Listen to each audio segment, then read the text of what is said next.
محکمہ وابڈہ کی غفلت حد پار کر گئی. جہلم کے نواحی علاقے مخدوم آباد میں بجلی کے لٹکتے تار علاقہ مکینوں کے لیے وبال جان بن گئے ہیں. رپورٹ کر رہے ہیں بابر حسین.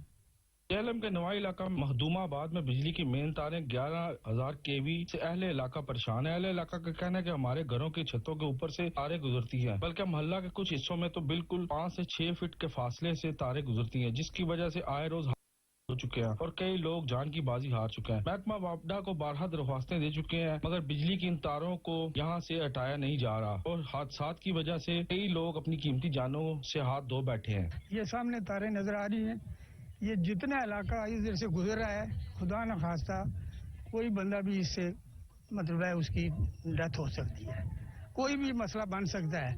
تو ہماری چیئرمین وابڈہ ایکسیڈنٹ صاحب اور SDO صاحب سے اپیل ہے کہ برائے کرم محلہ رشید آباد نز سبزی منڈی اس آبادی نئی آبادی میں ایک وزٹ کریں. یہ ساری تاریں نیچے ہیں، کوئی بندہ مار جائے کیا ہو جائے گا، کوئی پتہ ہی نہیں چل رہا کیا بنے گا. یہ لوگوں کے مکان رکے ہوئے ہیں، کوئی چھت نہیں ڈال سکتا، اتنے پیسے بھر کے لوگوں نے جگہ لی ہے. اہل علاقہ یہ بھی کہنا تھا کہ کئی لوگ ان تاروں کی وجہ سے جان کی بازی ہار گئے ہیں. ابھی 2 دن پہلے ایک شخص بجلی کی تاروں سے ٹکرا کے موت کے منہ میں چلا گیا ہے. ہم نے متعدد بار وابڈہ کے حکام کو درخواستیں بھی دی ہیں، لیکن ان کے کانوں تک نہیں رینگی. علاقہ مکینوں کا کہنا ہے کہ ہم وزیر اعظم پاکستان عمران خان اور چیئرمین وابڈہ ریٹائرڈ جنرل مزمل سے اپیل کرتے ہیں کہ ہمارے علاقہ سے بجلی کی تاریں فوری طور پر ہٹائی جائیں. کیمرامین حسنین علی کے ساتھ بابر حسین، سچ نیوز جہلم.